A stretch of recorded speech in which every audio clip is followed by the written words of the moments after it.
கர்த்தருடைய பரிசுத்த நாமத்திற்கு ஸ்தோத்திரம்.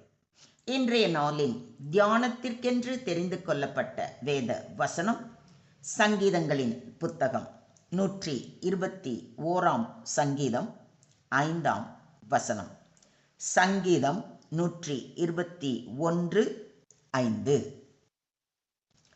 கர்த்தர் உன்னை காக்கிறவர். கர்த்தர் உன் வலது பக்கத்திலே உனக்கு நிழலாய் இருக்கிறார். The Lord watches over you.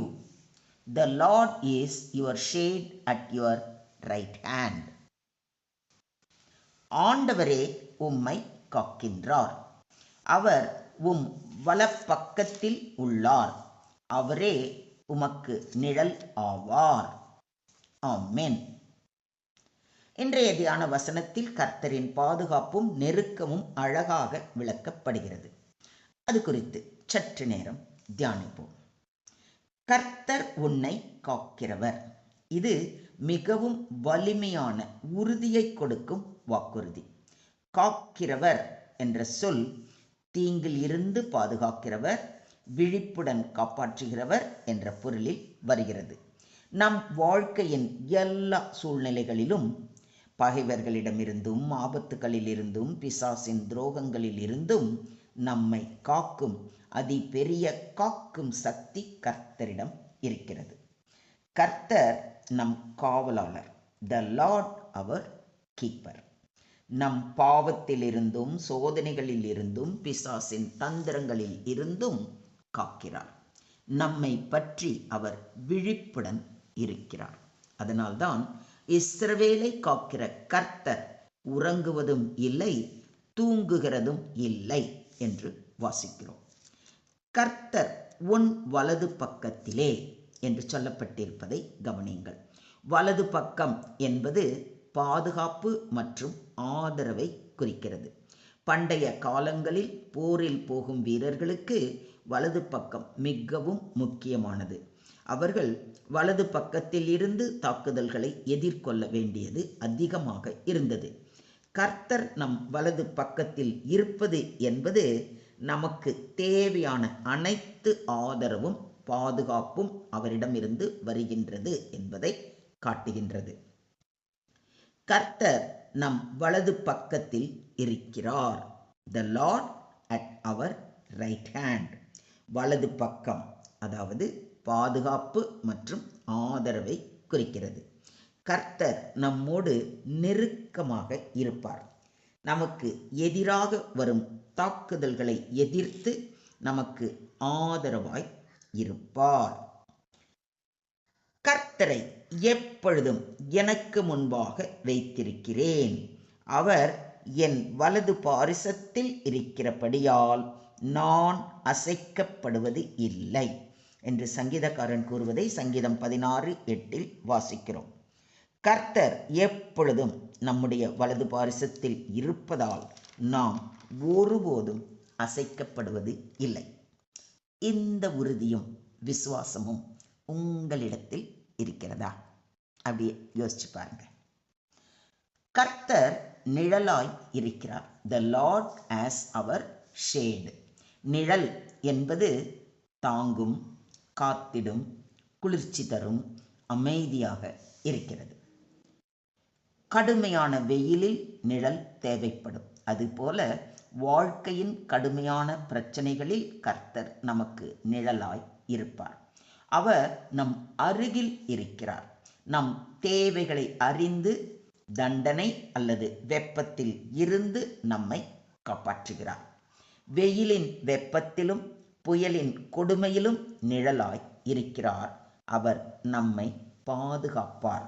நமக்கு ஓய்வும் அமைதியும் தருவார். இதையும் விசுவாசிக்கிறீங்களா? கொடூரமானவர்களின் சீறல் மதிலை மோதி அடிக்கிற பெரு வெள்ளத்தைப் போல் இருக்கையில் நீர் ஏழைக்கு பலனும் நெருக்கப்படுகிற எளியவனுக்கு திடனும் பெரு வெள்ளத்துக்கு தப்பும் அடைக்கலமும் வெயிலுக்கு ஒதுங்கும் நிழலும் ஆனீர் என்று ஏசாயா 25:4 வாசிக்கிறோம்.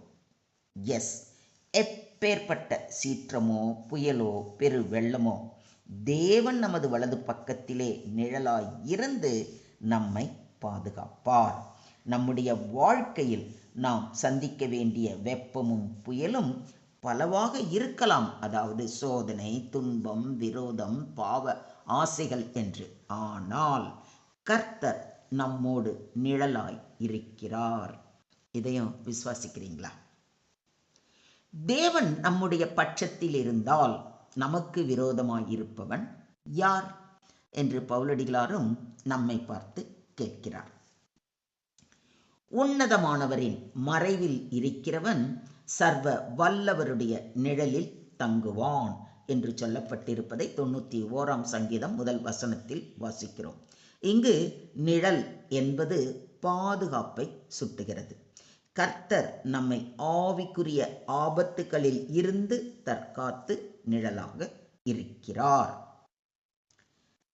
பகலிலே வெயிலுக்கு நிழலாகவும் பெருங்காற்றுக்கும் மழைக்கும் அடைக்கலமாகவும் மறைவிடமாகவும் ஒரு கூடாரம் உண்டாயிருக்கும் என்று ஏசாயா 4:6 வாசிக்கிறோம். கர்த்தருடைய பாதுகாப்பு ஒரே ஒரு சமயத்திற்கு மட்டும் அல்ல, நித்தியமாக எல்லா சூழ்நிலைகளிலும் அவர் நிழலாய் இருக்கிறார். கர்த்தரோ உண்மை உள்ளவர், அவர் உங்களை ஸ்திரப்படுத்தி தீமை நின்று விலக்கி காத்து கொள்வார் என்று அப்போஸ்தலனாகிய பவுல் உறுதியுடன் கூறுவதை தெசலோனிக்கேயருக்கு எழுதின 2ஆம் நிருபம் 3ஆம் அதிகாரம் 3ஆம் வசனத்தில் வாசிக்கிறோம். மொத்தத்தில் இன்றைய தியான வசனம் போதிக்கும் பாடம், கர்த்தர் நம்மை காக்கும் காவலனாக இருப்பார். அவர் நம்மை நெருக்கமாக பாதுகாக்கும் நிழலாய் இருப்பார். அவர் நம்மோடு சேர்ந்து இருக்கிறார், ஒருபோதும் விலகாதவர். கர்த்தர் உன்னை காக்கிறார் என்றால் நீ எதற்கும் பயப்பட வேண்டிய அவசியமே இல்லை. அவர் உன் வலது பக்கம் என்றால் நீ அவரையே சார்ந்து நம்பிக்கையுடன் வாழ வேண்டும். அவர் உனக்கு நிழலாய் என்றால் நீ சமாதானத்துடன் ஓய்வு கொள்ள முடியும். அவர் உன்னை காக்கிறார். சுருக்கமாக சொல்வதானால், இன்றைய தியான வசனம் நம் வாழ்க்கையில் நாள்தோறும் கர்த்தரின் நெருக்கத்தை, பாதுகாப்பை, தயவை நினைவூட்டுகிறது. கர்த்தர் நமக்கு நிழலாய் இருக்கிறார் என்பது அவருடைய கருணையும் நெருக்கமும் என்பதை காட்டுகிறது. அவரிடம் நம்பிக்கை வைத்து பயமின்றி வாழும் வாழ்க்கை நமக்கு உண்டு என்ற உறுதி அளிக்கப்படுகிறது. இந்த உறுதியை பரிபூர்ணமாக விசுவாசித்தவர்களாய் அவர் பாதம் அமர்ந்து ஜெபம் செய்வோம். ஸ்தோத்திரம் ஆண்டவரே, ஸ்தோத்திரம் கர்த்தாவே, ஸ்தோத்திரம் ஸ்தோத்திரம் ஸ்தோத்திரம். துதிகளின் மத்தியில் வாசம் செய்யும் எங்கள் தேவாதி தேவனே, உம்மை நன்றியோடு துதிக்கிறோம், ஸ்தோத்தரிக்கிறோம் அப்பா.